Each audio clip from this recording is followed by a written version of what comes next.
नमस्कार दोस्तों, क्या आप जानते हैं कि कुरुवंश का आखिरी पुरुष कौन था? क्या परीक्षित ही वो था जिसने कुरुवंश को आगे बढ़ाया, या फिर कुरुवंश बहुत पहले ही खत्म हो चुका था? महाभारत की कहानी और इसके पात्रों ने हमेशा से ही हमें रोमांचित किया है, लेकिन कुरुवंश की जटिल गाथा में कई ऐसे रहस्य छिपे हैं जिन्हें शायद आप नहीं जानते होंगे। तो ये वीडियो आपके लिए है। आज हम आपको कुरुवंश की उन कहानियों से रूबरू कराएंगे जिन्हें जानकर आप हैरान हो जाएंगे और महाभारत के वंश वृक्ष के बारे में संपूर्ण जानकारी देंगे। भले ही ये वीडियो थोड़ा लंबा हो सकता है, लेकिन यकीन मानिए इसमें आपको ऐसी जानकारी मिलेगी जो आपने शायद ही सुना है। तो चलिए इस रोमांचक और रहस्यमयी यात्रा की शुरुआत करते हैं।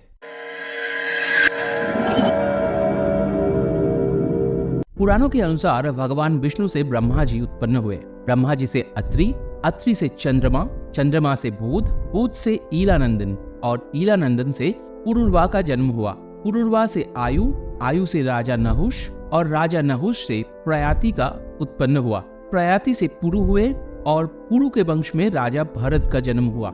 राजा भरत के कुल में राजा कुरु का जन्म हुआ और राजा कुरु के वंश में राजा शांतनु हुए। हम राजा शांतनु की कहानी से शुरू करते हैं, जो कि हस्तिनापुर के राजा थे।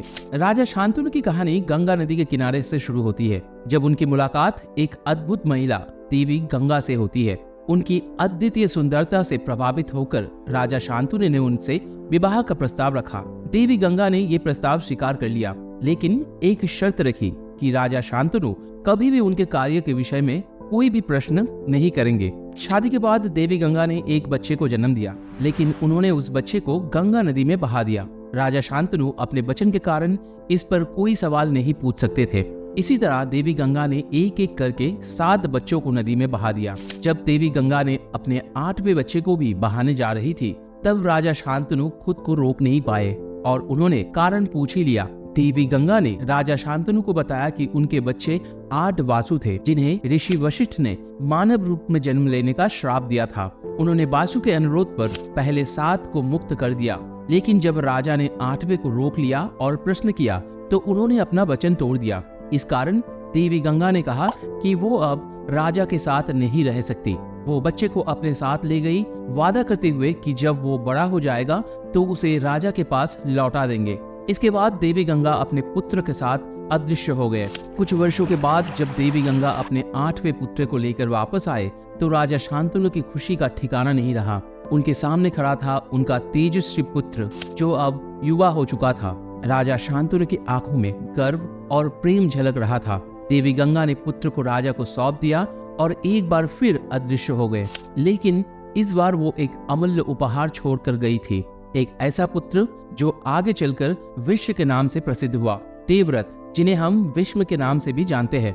हस्तिनापुर के सिंहासन के सबसे योग्य अधिकारी थे। उनकी प्रतिभा और निष्ठा ने उन्हें विशेष बना दिया था। लेकिन देवी गंगा के जाने के बाद राजा शांतनु का हृदय दुख से भर गया था। राजकार्यों में भी उनका मन नहीं लग रहा था, मानो एक खोई हुई दुनिया की याद उन्हें सताती रहती है। ये वो समय था जब हस्तिनापुर के भविष्य की धारा बदलने वाली थी और इसके केंद्र में थे भीष्म, जिनकी कहानी अब शुरू होने वाली थी। कुछ समय बाद राजा शांतनु की मुलाकात सत्यवती से हुई, जो अपने सौंदर्य और बुद्धिमत्ता के लिए प्रसिद्ध थी।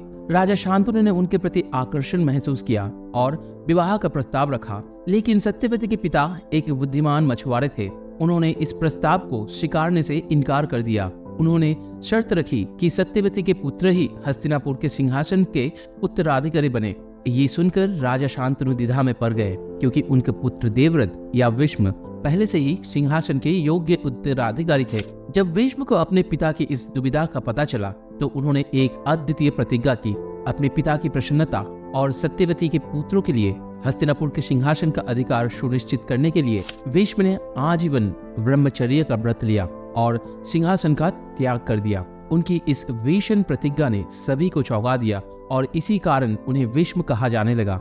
इस अप्रतिम पितृभक्ति को देखकर राजा शांतनु ने उन्हें एक अनोखा वरदान दिया, जो था इच्छा मृत्यु का वरदान। इसका अर्थ था भीष्म जब चाहे तभी अपने प्राण त्याग सकते थे। इस प्रतिज्ञा और वरदान ने भीष्म को एक अमर योद्धा के रूप में स्थापित किया, जिसने आने वाले समय में महाभारत की कथा को आकार दिया। इसके बाद राजा शांतनु ने सत्यवती से विवाह किया और उनके 2 पुत्र हुए, चित्रांगद और विचित्रवीर्य। दुर्भाग्यवश चित्रांगद की मृत्यु युवा अवस्था में ही हो गई और राजा शांतनु के पश्चात विचित्रवीर्य राजा बने।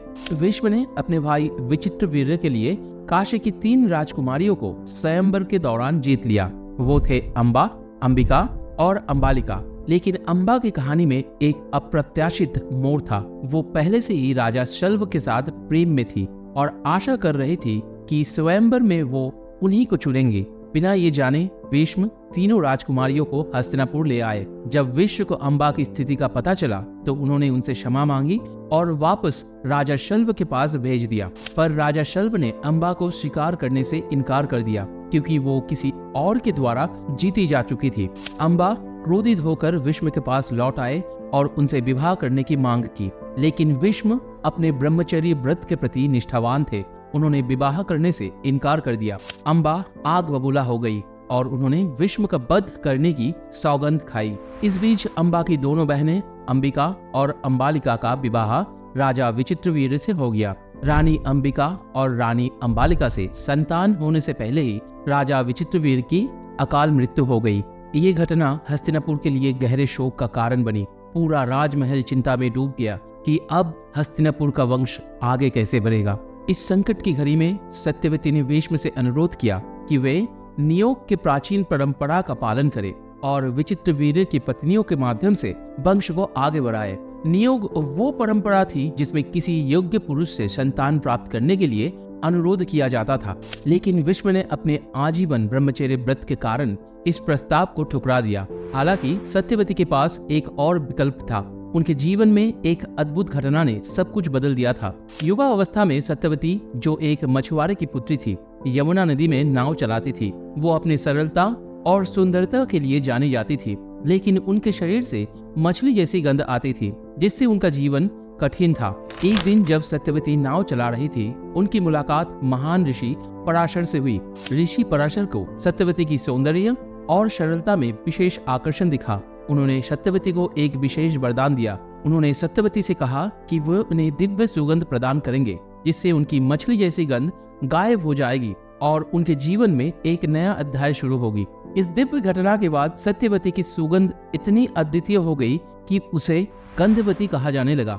इस वरदान के परिणाम स्वरूप सत्यवती और ऋषि पराशर के बीच एक दिव्य संयोग हुआ, जिससे एक पुत्र का जन्म हुआ, वेदव्यास। ये जन्म अत्यधिक महत्वपूर्ण था क्योंकि वेदव्यास को महाभारत के रचयिता के रूप में जाना जाता है और उन्होंने वेदों का संकलन भी किया है। अब हस्तिनापुर के इस संकट की घड़ी में सत्यवती ने अपने पुत्र वेदव्यास को बुलाया।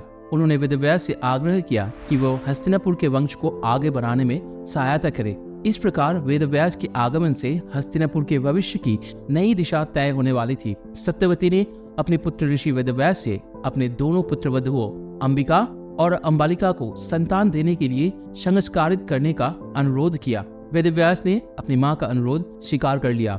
वर्षों की कठिन तपस्या ने ऋषि वेदव्यास के चेहरे पर एक दिव्य आभा ला दी थी, जो देखने में अत्यधिक प्रभावशाली थी। जब अंबिका ने वेदव्यास को देखा तो उनकी तपस्वी रूप से भयभीत होकर उन्होंने अपनी आंखें बंद कर ली। परिणाम स्वरूप उनका पुत्र धृतराष्ट्र अंधा पैदा हुआ। अंबालिका को चेतावनी दी गई थी कि वे अपने आंखें बंद ना करें, लेकिन वेदव्यास के दर्शन से वो भयभीत होकर पीली पड़ गई। इसके परिणाम स्वरूप उनका पुत्र पांडु पीले रंग के साथ पैदा हुआ। इस प्रक्रिया के दौरान सत्यवती ने एक दासी परिश्रमी को वहां भेजा जहां ये सब हो रहा था, ताकि वो सारी जानकारी ला सके। परंतु वेदव्यास के मंत्र उच्चारण का प्रभाव उस परिश्रमी दासी के कानों में भी पड़ गया, जिसके परिणाम स्वरूप विदुर का जन्म हुआ। इस प्रकार धृतराष्ट्र, पांडु और विदुर का जन्म ऋषि वेदव्यास के मंत्र के उच्चारण के माध्यम से हुआ। एक दृष्टि से देखा जाए तो विदुर, धृतराष्ट्र और पांडु के भाई ही थे। ये तीनों भाई हस्तिनापुर के भविष्य में महत्वपूर्ण भूमिका निभाने वाले थे। दोस्तों, जैसा कि आप देख रहे हैं, महाभारत की ये कहानी और इसके पात्र इतने गहरे और जटिल है कि इन्हें एक ही वीडियो में समेटना मुश्किल हो रहा है। इसीलिए हमने इस वीडियो को पार्ट बाय पार्ट करने वाले हैं, ताकि आप इस अद्भुत गाथा का हर पहलू आराम से समझ सके और इसका आनंद ले सके। इस पहले एपिसोड में हमने देखा कि कैसे धृतराष्ट्र, पांडु और विदुर का जन्म हुआ। ये तीनों भाई केवल हस्तिनापुर के भविष्य के राजनेता नहीं थे, बल्कि उनकी किस्मत और फैसले पूरे आर्यवत के भाग्यों को मोड़ने वाले थे। लेकिन ये तो बस शुरुआत है।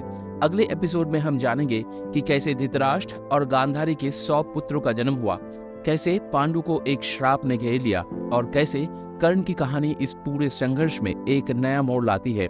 साथ ही हम भगवान श्री कृष्ण की भूमिका पर भी चर्चा करेंगे और देखेंगे कि वो कैसे इस पूरे घटनाक्रम में एक केंद्रीय पात्र बनते हैं। आप अपने विचार हमें कमेंट्स बॉक्स में जरूर बताएं। हमें ये जानकर खुशी होगी कि महाभारत की कौन सी कहानी या पात्र आपको सबसे ज्यादा प्रभावित करते हैं। मिलते हैं अगले एपिसोड में, तब तक के लिए धन्यवाद।